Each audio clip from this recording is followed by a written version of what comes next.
રાજ્યસભાની 4 બેઠકો ખાલી પડી હતી અને તેના ભારતીય જનતા પાર્ટીએ નામો જાહેર કરી દીધા છે। રાજ્યસભાના ઉમેદવાર તરીકે રાજુ શુક્લા જે છે તે આજે નામાંકન પત્ર ભરવા જઈ રહ્યા છે। આપણી સાથે છે, સીધી વાત તેમની સાથે કરીશું।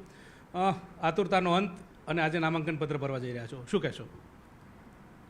ભારતીય જનતા પાર્ટીના એક અદના કાર્યકર્તા તરીકે આજે જ્યારે વિશ્વ પ્રસિદ્ધ અને એક નરેન્દ્ર જે સ્વામી વિવેકાનંદ અને બીજા નરેન્દ્રભાઈ એ જેણે વિશ્વમાં ભારતીય સંસ્કૃતિ ભારતનું નામ ઉજાગર કર્યું છે, તેમના નેતૃત્વમાં જ્યારે કામ કરવાની તક મળી છે એ ખૂબ આનંદનો વિષય છે। એટલે મને આ કામ કરવા માટેની તક આપવા બદલ હું ભારતીય જનતા પાર્ટીનું શીર્ષસ્થ નેતૃત્વને નતમસ્તક વંદન કરું છું અને આ તક આપવા બદલ સમગ્ર ભારતીય જનતા પાર્ટીનો હૃદયથી આભાર માનું છું। આમ જોવા જઈએ તો સંખ્યાની દ્રષ્ટિએ આજે ફોર્મ ભરશો અને તરત વિજેતા જાહેર થઈ જશો, કારણ કે સામા પક્ષે કોઈ ફોર્મ નથી રાખવાનું, એને લઈને કેવી અનુભૂતિ કરી રહ્યા છો?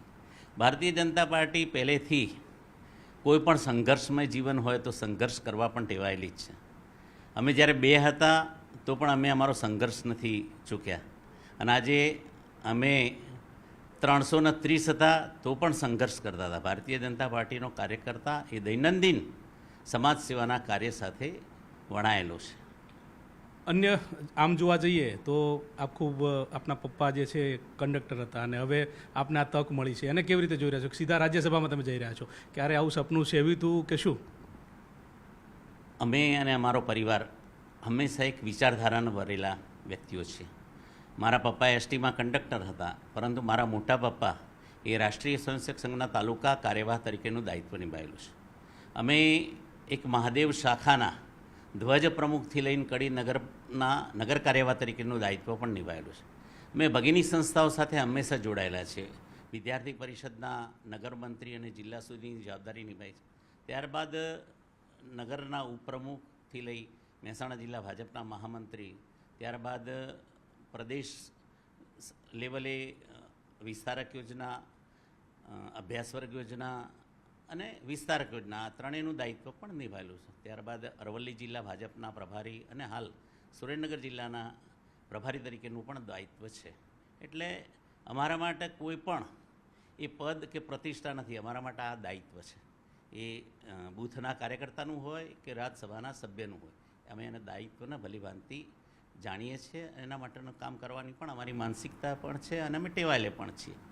રાજુભાઈ, આપ હવે જે સાંસદ બનશો એટલે એવું બનશે કે કોંગ્રેસનો એક પણ સાંસદ નહીં હોય, બધા ભારતીય જનતા પાર્ટીના સાંસદો હશે ને આ ઇતિહાસમાં પ્રથમ વખત બની રહ્યું છે। આ તકને તમે કેવી રીતે જોઈ રહ્યા છો? ભારતીય જનતા પાર્ટીના ગુજરાતમાં બધા સાંસદો છે, પણ ઉપલા ગૃહની અંદર તો બીજા બધા અન્ય પક્ષના પણ સાંસદો છે જ। આ તક છે ને એ ભારતીય જનતા પાર્ટીના વર્ષોથી તપશ્ચર્યા કરેલા અનેક લક્ષાવિધ કાર્યકર્તાઓના પરિશ્રમનું પરિણામ છે। ત્યારે આ સ્થિતિ નિર્માણ થઈ છે કે ભારતીય જનતા પાર્ટીનો જ્યારે કોંગ્રેસનો 16 કલાએ સૂર્ય ઉગેલો હતો ત્યારે ભારતીય જનતા પાર્ટી સંઘર્ષ કરતી હતી અને આજે આ સ્થિતિ નિર્માણ થવા પાછળ લક્ષાવિધ કાર્યકર્તાઓએ પોતાનું બલિદાન આપ્યું છે, સંઘર્ષ કર્યો છે અને પરિશ્રમ કર્યો છે। ત્યારે એ બધા જ કાર્યકર્તાઓને આજે આ તકે ખૂબ હૃદયથી વંદન કરું છું। અચ્છા, જીત્યા પછી કેવા કામગીરી કરવામાં આવશે તમારા વિસ્તારમાં અને રાજ્યના વિકાસમાં? ભારતીય જનતા પાર્ટી જે પથ કંડાર્યો છે, જે માર્ગ પ્રશસ્ત કર્યો છે, એ માર્ગ ઉપર ચાલવું। ભારતીય જનતા પાર્ટીની સ્થાપના જ એ છેવાડાના માનવીના સુખની કલ્પના, એટલે એક વિચારધારા છે ને, સંવેદનાથી ઉત્પન્ન થયેલી વિચારધારા છે।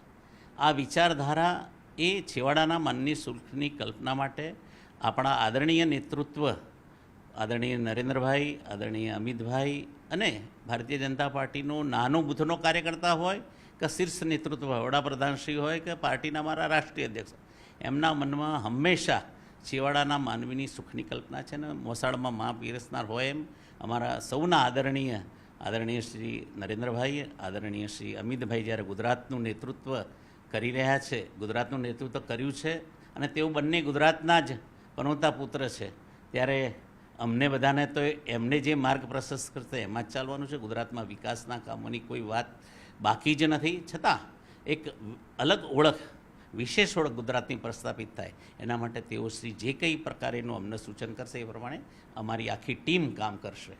ચોક્કસથી તો આ હતા રાજુ શુક્લા. તેમનું કહેવું છે કે આજે નામાંકન પત્ર ભર્યા બાદ સાંસદ બન્યા બાદ વિકાસના કામોને તેઓ પ્રાધાન્ય આપશે તે પ્રકારની વાત તેમના મુખેથી સાંભળવા મળી રહી છે. શ્રેણિક મહેતા સાથે ગૌતમ શ્રીમાળી, ન્યૂઝ 18 ગુજરાતી,